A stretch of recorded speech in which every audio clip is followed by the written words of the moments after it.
Good morning. आज हम लोग फिर हाजिर हैं नए वीडियो के साथ। नया वीडियो में क्लास 10 का चैप्टर 3 हम लोग इसका इंट्रोडक्शन पूरा देख चुके थे। आज हम लोग इस चैप्टर का उदाहरण शुरू करेंगे। और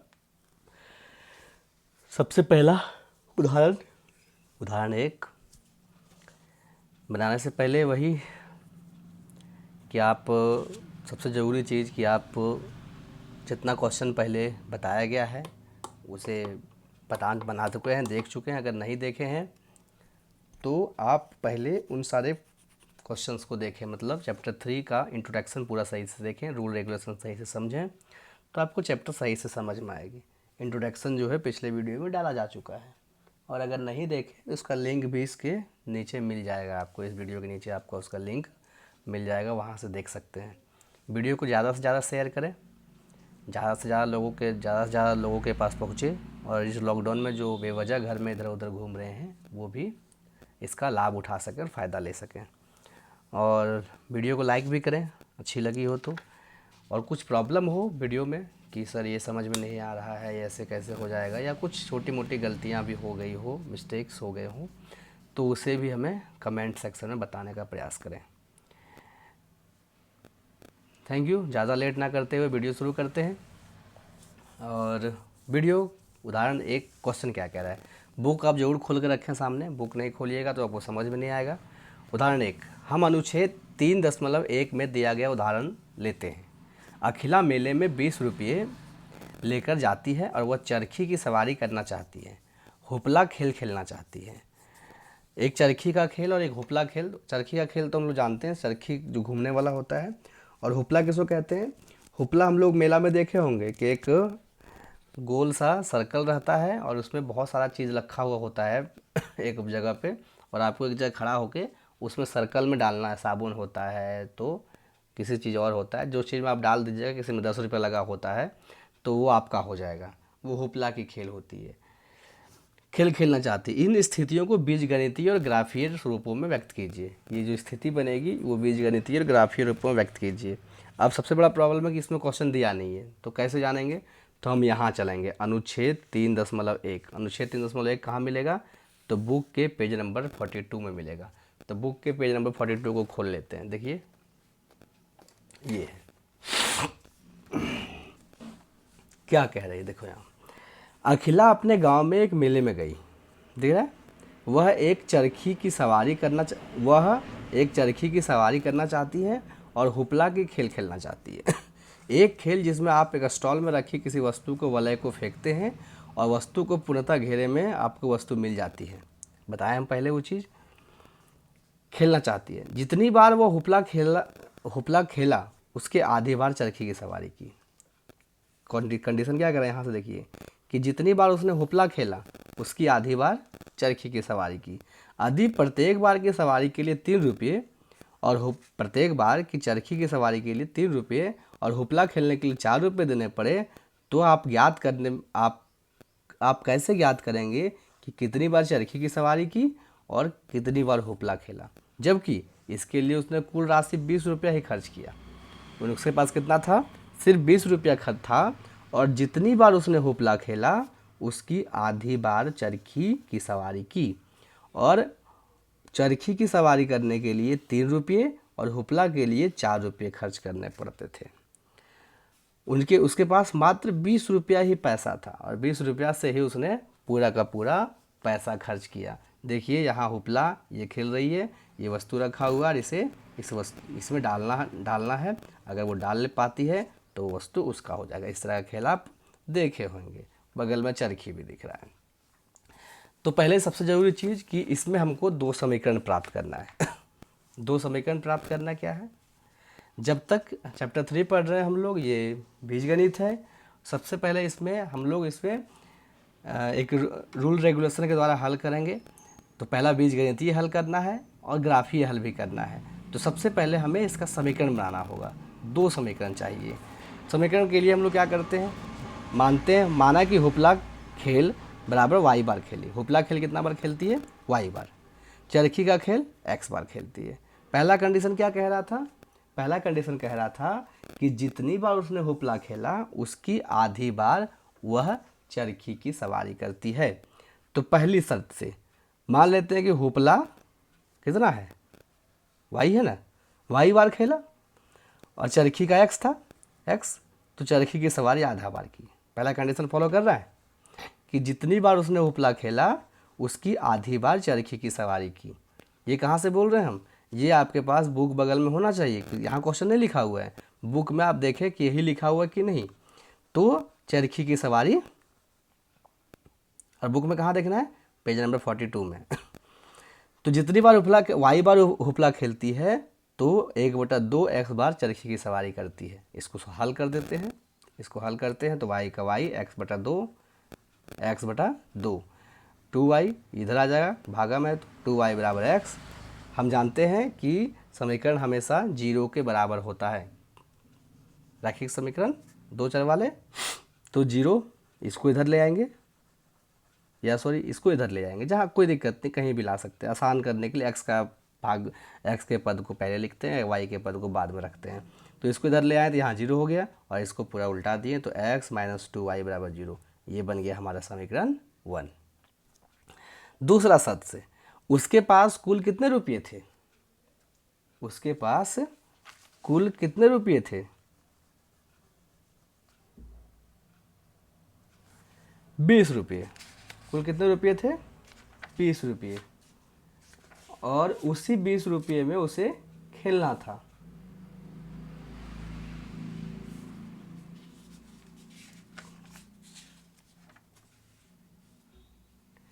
और उसी 20 रुपये में क्या था, उसे खेलना था। और क्या क्या किया जा रहा था, यहाँ देखिए 4 होगा, वही देख रहे थे कि क्या देखकर गलती है। उसी में क्या किया जा रहा था, दूसरा कंडीशन क्या कह रहा था कि 3 रुपये जो है वो चरखी के लिए देती है और 4 रुपये वो होपला के लिए देती है। तो 3x + 4x बराबर 20। ये समीकरण 2 कह रहा है कि 3x मतलब 3 रुपये खर्च करती है किसके लिए, किसके लिए, चरखी के लिए, और 4 रुपये खर्च किसके लिए करती है, होपला के लिए, और दोनों मिल के उसके पास 20 रुपये आई था। तो 3x + 4y बराबर 20। ये समीकरण 2 बन गया। अब हम लोग पहले इसका बीजगणितीय हल करेंगे, फिर इसका ग्राफीय हल दिखाएंगे, क्योंकि क्वेश्चन में दोनों हल पूछ रहा है, बीजगणितीय हल और ग्राफीय हल। क्वेश्चन को ध्यान से देखें, ध्यान से समझें, जब तक समझ में नहीं आता है तब तक देखें, 1 बार 2 बार 2 बार देखें, कोई दिक्कत नहीं है। बीजगणितीय हल बहुत इंपॉर्टेंट चैप्टर है, 3 नंबर का क्वेश्चन ये पूछता है, इस टाइप का क्वेश्चन 3 नंबर का पूछता है, और 3 नंबर का क्वेश्चन आगे आएगा, मतलब इस चैप्टर से 6 नंबर का सवाल पूछता है। बीजगणितीय हल के लिए, बीजगणितीय हल सीखिए अभी किस तरह करते हैं। बीजगणितीय हल के लिए समीकरण 1 एवं 2 से, समीकरण 1 है x - 2y बराबर 0, और समीकरण 2 है 3x + 4y बराबर 0। इसको हल करने के लिए क्या करते हैं हम लोग, समीकरण 1 एवं 2 मान लेते हैं। देखिए बीच वाला पद में 4 है, इसके पास 2 है, मतलब y के साथ गुना है 4 और y के साथ गुना है 2, तो अपोजिट गुना कर देते हैं, मतलब इसके साथ जो गुना है वो ऊपर चल जाएगा, इसके साथ जो गुना है वो नीचे चल जाएगा। ये वाला भी कर सकते हैं, कोई ज़रूरी नहीं कि यहाँ से ही लें, यहाँ 3 भी ले सकते हैं और इसके पास 1 है तो यहाँ 1 भी ले सकते हैं, आंसर सेम आएगा, उसमें कोई दिक्कत नहीं होगा। साइन नहीं लेना, चिन्ह का यहाँ कोई महत्व नहीं होता है। ये माइनस में है तो ऐसा नहीं, ये प्लस में है तो ऐसा नहीं कि यहाँ +4 लेंगे, और यहाँ माइनस है तो यहाँ -2 लेंगे, चिन्ह का इसमें कोई महत्व नहीं होता है, सिर्फ संख्या का महत्व है। अपोजिट गुना करना है, अपोजिट गुना करना है, 4 को ऊपर वाले के साथ, 2 को नीचे वाले, मतलब इसके वाले में y के साथ जो है वो नीचे, इसके वाले में y के साथ जो है वो ऊपर। ये x वाला भी कर सकते हैं, मतलब ऐसे भी कर सकते हैं। अगर इसको यहाँ तुमको आपको इच्छा करे कि यहाँ इसके बदले क्या इसका 3 आ जाएगा, 3 से गुना कर देंगे, और इसको यहाँ 1 से गुना कर देंगे, तब भी ये आंसर सही आएगा। तो हम लोग एक रूल से बना के देखते हैं, अगर आपको इच्छा है कि इस तरह भी सही आंसर आता है देखते हैं लाके, तो आप लाके देख सकते हैं, कोई दिक्कत नहीं है।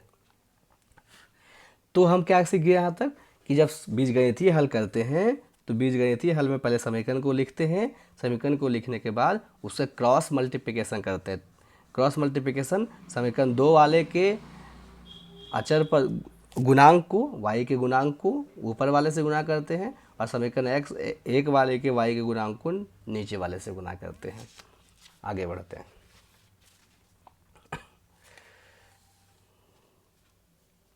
गुना करने पर क्या आया, देखिए कैसे रखें, यहाँ देखिए देखिए 4 गुना x, 4 इंटू एक्स 4x है ना, 4 इंटू 2 8, 8y, और 4 इंटू 0 0, ठीक। 2 इंटू 3 6, 2 इंटू 4 8, और 2 इंटू 20 40।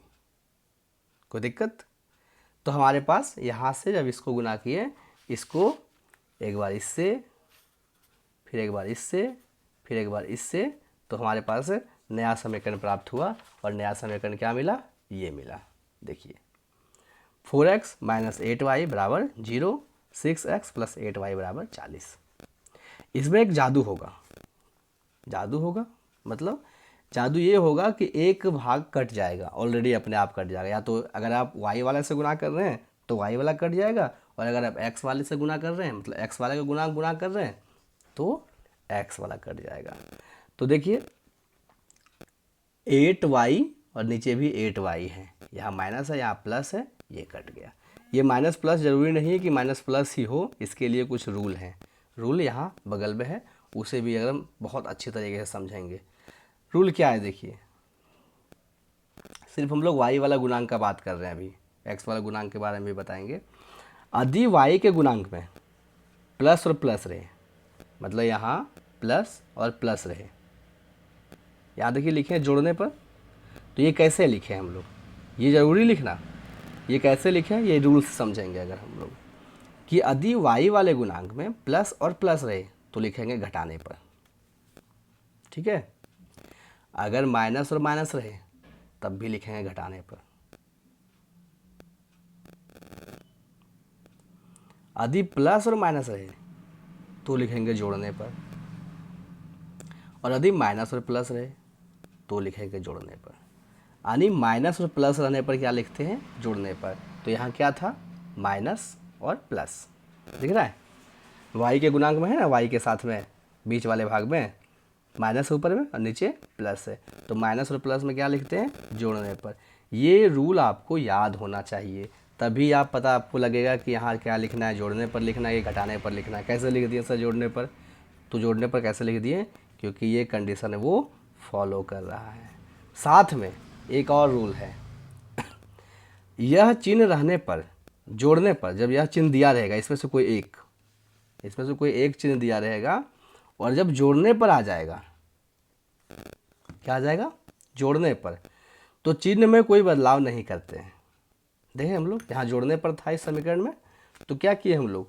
कुछ नहीं किया, अपने आप कट गया ना, ऑलरेडी जोड़ने पर था तो कोई यहाँ बदलाव नहीं हुआ चिन्ह में। जो पीछे के चैप्टर हम लोग कर रहे थे किसी तरह का बदलाव नहीं दिखा, पीछे के कोई बदलाव नहीं हुआ, माइनस का प्लस, प्लस का माइनस नहीं हुआ। कब? जब जोड़ने पर रहे तो। लेकिन अगर घटाने पर नीचे वाले समीकरण में, अगर वो क्या हो जाए? घटाने पर हो जाए। क्या हो जाए? घटाने पर नीचे वाले समीकरण का चिन्ह बदलते हैं। अगर वो घटाने पर हो जाए, यहाँ जहाँ जोड़ने पर लिखे हम लोग वहाँ क्या लिख दें? इस जगह पर देखिए, यहाँ जहाँ जोड़ने पर हम लोग लिखे यहाँ घटाने पर आ जाएगा। घटाने पर कब आएगा? जब बीच वाले भाग में प्लस प्लस और माइनस माइनस आएगा, तो नीचे का चिन्ह हम लोग क्या करते हैं? बदलते हैं। फिर उसका हल करेंगे, तो आगे के क्वेश्चन में इसको देखेंगे। ये तो अभी नहीं आया, तो इसको हम लोग आगे के क्वेश्चन में देखेंगे। लेकिन इसको याद रखना, ऐसा नहीं है कि ये तो कहाँ से आ गया सर, यहाँ पर पिछला क्वेश्चन में बताया था तो चिन्ह नहीं बदले थे और अब चिन्ह बदलने लगे। तो ये एक्सक्यूजेज हमारे पास नहीं आने चाहिए, इसलिए हम रिक्वेस्ट करते हैं कि रूल को पे ध्यान से देखें कि क्या कह रहा है। तो रूल क्या कह रहा है कि अगर इसमें से जो ऊपर में दिया गया है y का गुणांक, उसमें से कोई अगर चिन्ह हमारे पास रहता है और अगर जोड़ने पर आता है तो उसमें नीचे वाले समीकरण का चिन्ह का बदलाव नहीं करेंगे, साइन का बदलाव नहीं करेंगे। लेकिन जैसे घटाने पर आ जाता है समीकरण का साइन का बदलाव करना होगा। चलिए, रूल हमको आशा है कि आपको समझ में आ गई हो। तो यहाँ क्या आ गया? ये तो कट गया, ऑलरेडी कट गया, तो हमारे पास बचा क्या? बचा 4x प्लस 6x जोड़ प्लस प्लस प्लस होगा तो 10x, और 0 प्लस 40 जोड़ होगा तो 40। 10x बराबर 40, x बराबर 40 बटा 10, यानी x बराबर 4, यानी x का मान कितना निकल गया? 4। एक्स का मान समीकरण 1 में रखने पर, समीकरण 1 पीछे माने थे हम लोग ना, समीकरण 1 उसी में रखेंगे। एक में कोई ज़रूरी नहीं कि एक में ही रखें, दो में भी रख सकते हैं, आंसर समान आएगा, उसमें कोई फ़र्क नहीं पड़ने वाला। ये दिमाग में भर में हो जाए कि जो सर रख रहे हैं उसी में हम रखें, ऐसा कुछ नहीं है। हम एक रूल बता रहे हैं जिस तरीके से आपको आप बना सकते हैं। आप और रूल्स मतलब उसको और इम्प्रूवमेंट करके भी बना सकते हैं आप। तो समीकरण 2 में भी रख सकते हैं इसको, आपको ज़रूरी नहीं है, आपका मान आएगा। जिस तरह हम बताएं कि हम एक्स का गुणांक वाई का गुणांक ले रहे हैं, आप एक्स का भी गुणांक का प्रयोग कर सकते हैं। तो जब समीकरण 2 में 1 में रख दिए, समीकरण 1 था x माइनस 2y बराबर 0, तो x का वैल्यू 4 आया, 4 रख दिया x की जगह पे, माइनस 2y बराबर 0, 4 का 4, माइनस 2y माइनस इधर चल जाएगा, तो 2y 4 बराबर 2y, y को चेंज करें गुना में भागा में जाएगा, 4/2, y बराबर 2, y का वैल्यू कितना आ गया 2। आने क्या निकल गया हमारे पास, x बराबर 4 और y बराबर 2, आंसर आ गया। इसका मतलब क्या, इसका मतलब उसने हुपला की सवारी कितनी बार की, 2 बार, और चरखी की सवारी कितना बार किया, 4 बार। ठीक, तो अब इसका ग्राफीय निरूपण भी करना, मतलब ग्राफ है कॉपी में भी इसको दिखाना है। आपके पास ग्राफ कॉपी होगा, एकदम होना चाहिए। हम बताए थे कि नहीं होगा, ऐसा हो ही नहीं सकता, क्योंकि 9वीं क्लास में आप सबको लिए थे और 9वीं क्लास में बहुत सारा पेज बचा होगा, उसी में बनाएंगे। बहुत ज़रूरी है ग्राफ कॉपी में बनाना। ग्राफ कॉपी में बनाने के लिए आप पेंसिल का प्रयोग करें। क्या लिखें, इसका ग्राफीय निरूपण ग्राफ कॉपी में करें। ग्राफीय निरूपण करने के लिए x का मान 4 तथा y का मान 2 आएगा। अगर ग्राफीय निरूपण करेंगे तब भी x का मान 4 आएगा और y का मान 2 आएगा। कैसे आता है वो देखते हैं।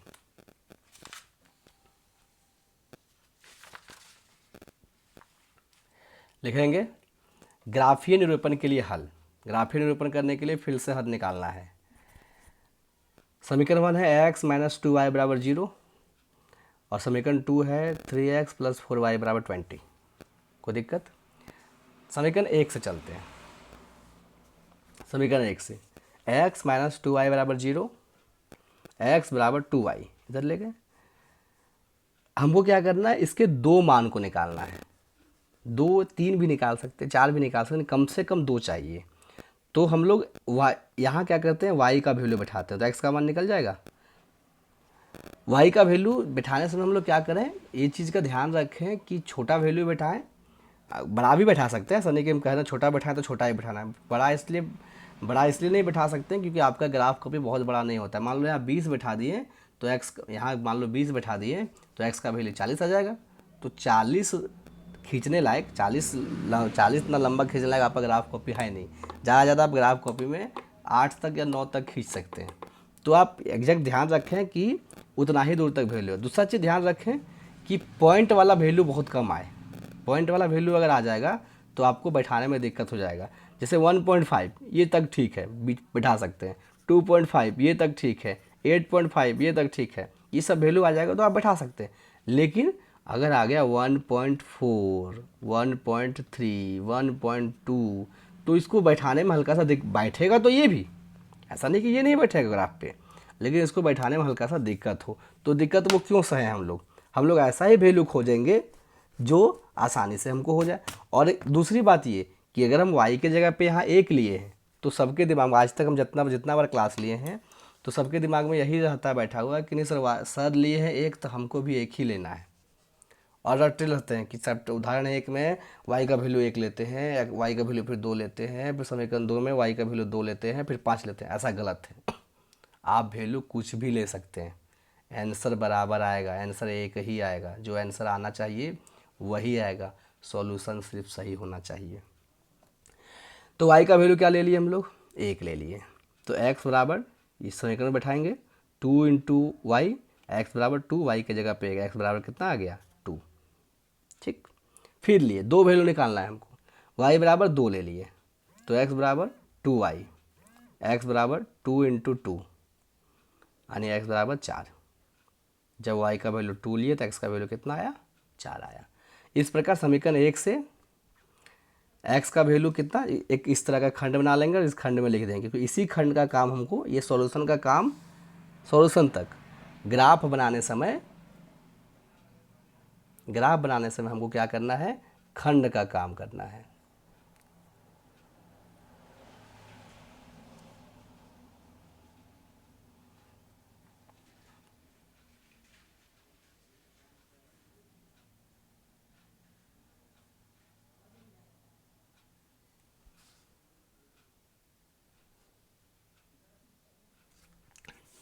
तो हम आशा रखते हैं ये देखिए समझ में आ गया होगा।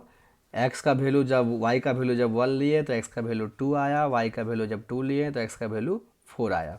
तो इस प्रकार हम लोग समीकरण यहाँ एक खंड बना के इसे लिख देंगे। इसी को हम लोग ग्राफ कॉपी में ले जाएंगे और फिर इससे बनाएंगे। x का वैल्यू 2 आया, y का वैल्यू 1 आया। जब x इस तरह नहीं बैठाए थे, उल्टा बैठाए थे हम लोग। जब y का वैल्यू 1 लिखे थे तो x का 2 आया। जब y का वैल्यू 2 माने थे तो x का वैल्यू 4 आया। ये बन गया तालिका। इसी प्रकार समीकरण 2 से चलेंगे। समीकरण 2 में 3x प्लस 4y बराबर 20, 3x बराबर 20 माइनस 4y, x बराबर 20 माइनस 4y बटा 3। x का वैल्यू क्या आया, 20 माइनस 4y बटा 3। अब इस पे y का वैल्यू बैठाना है। सेम वही वैल्यू माने बोले कि ऐसा वैल्यू बैठाएंगे जिसको काटने पर हमको वो संख्या प्राप्त हो। पॉइंट में नहीं आना चाहिए, पॉइंट में आएगा तो हल्का बैठाने में दिक्कत होगा। अगर बहुत बार कोशिश करें और नहीं आया तो पॉइंट में लाना ही पड़ेगा। देखिए अब ध्यान देते हैं इस पर, सोचिए हल्का सा कि अगर यहाँ 1 बैठा दें, अगर यहाँ 1 बैठा दें तो 4 का 4 और 20 में 4 घटाएंगे तो 16, 16 को 3 से भागा नहीं जाएगा, पॉइंट में आ जाएगा। अगर यहाँ 2 बैठा दें तो 4 दूनी 8, 8 20 में घटाएंगे तो 12, 12 3 से कट जाता है। तो 2 बैठाना अच्छा होगा। तो हमने क्या किया, y का वैल्यू 2 बैठाया। x का वैल्यू 20 माइनस 4y बटा 3, x बराबर 20 माइनस 4 गुना 2 बटा 3, x बराबर 20 माइनस 8, 4 दूनी 8 बटा 3, x बराबर 12 बटा 3 और x का वैल्यू 4। जब y का वैल्यू 2 था तो x का वैल्यू कितना आया, 4। यहाँ देखिए लिख दिए नीचे। जब y का वैल्यू 2 था तो x का वैल्यू कितना आया, 4। यहाँ नीचे लिख दिए। जब y का वैल्यू 2 तो x का वैल्यू 4। कोई दिक्कत नहीं होनी चाहिए। अब फिर सोचते हैं, एक और हमको सोचना है। चलिए यहाँ 3 बैठाते हैं। बस 3 बैठाते हैं तो 4 3 12, 12 में 20 में 12 घटा देंगे, कितना बचेगा, कितना बचेगा बोलिए। 20 में 12 घटा देंगे कितना बचेगा, 8। 8 को 3 से भागा देंगे तो वो पूरा पूरी नहीं कटेगा, पॉइंट में आ जाएगा। चलिए 4 बैठा देते हैं, 16, 4 चक 16, 16 20 में 16 घटा दिए तो बचेगा 4, फिर नहीं कटेगा, पॉइंट में आ जाएगा। 5 बैठाते हैं, 5 चौक 20, 20 में 20 घटा देंगे 0। अगर 0 आ गया तो 0 को 3 से भागा देंगे, इसका वैल्यू 0 आएगा। तो 5 बैठाना अच्छा होगा, तो 5 बैठा देते हैं। y का वैल्यू कितना, 5। क्यों बैठाएं तो समझ में आ रहा है। तो आप इसको ध्यान माइंड में सही तरीके से चलाते रहें। आखिर क्या बैठाएं कि वैल्यू मेरा क्या है, एक वास्तविक एक संख्या है, एक संख्या आए, पॉइंट में ना आए, जिससे हमें ग्राफ में दिखाने में आसान हो। तो x बराबर 20 इंटू 4 इंटू 5 3, x बराबर 20 माइनस 4 इंटू 5, 20 माइनस 20 बटा 3, x बराबर 0 बटा 3, यानी x का वैल्यू 0। जब y का वैल्यू 5 लिए हैं तो x का वैल्यू 0 आ गया। तो y का वैल्यू 5 लिए, x का वैल्यू कितना आया, 0 आया। तालिका बना दिए। इसी तालिका को हम लोग ग्राफ में ले जाएंगे, ग्राफ कॉपी में ले जाएंगे। अब देखिए ग्राफ कॉपी,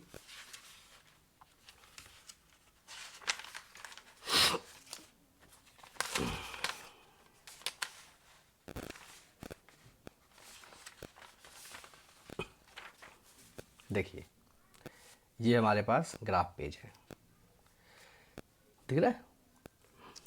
हमने क्या किया, ग्राफ पेज के इस भाग में समीकरण 1 और समीकरण 2 को लिख दिया। आप इस भाग में पूरा हल भी कर सकते हैं। पूरा हल जो ये ग्राफीय हल था, इस ग्राफीय हल को समीकरण जो आपके पास ग्राफ कॉपी है उसके पेज के उल्टे भाग में कर सकते हैं। हमने क्या किया, ऐसा नहीं किया। आप कर सकते हैं, नहीं करेंगे भी वही चीज़ को।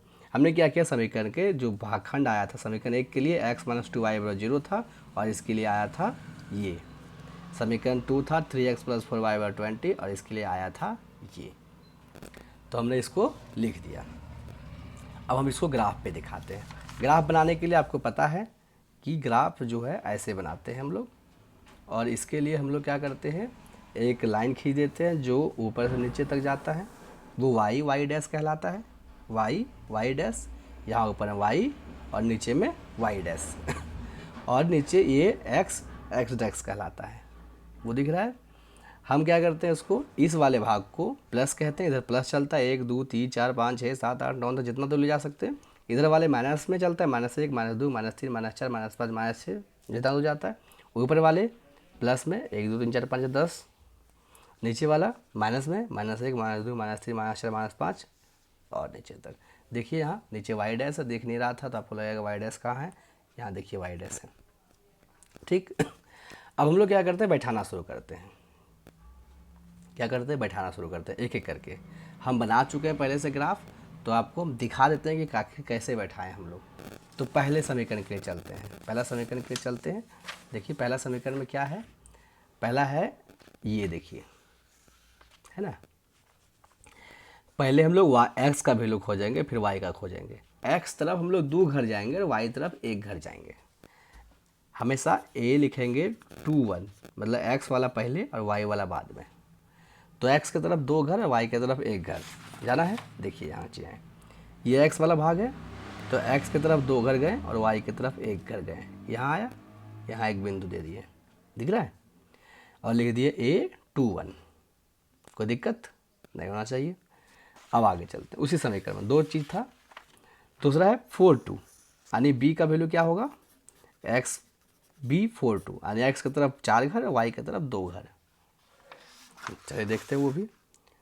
यहाँ से चलें, 4 घर x की तरफ और y की तरफ 2 घर, तो यहाँ आ गया b 4 2, दिख रहा है। हमने क्या किया, यहाँ और यहाँ को एक स्केल की सहायता से इसको ऐसे और ध्यान से पूरा सीधा करके इसको एक दूसरे से मिला दिए।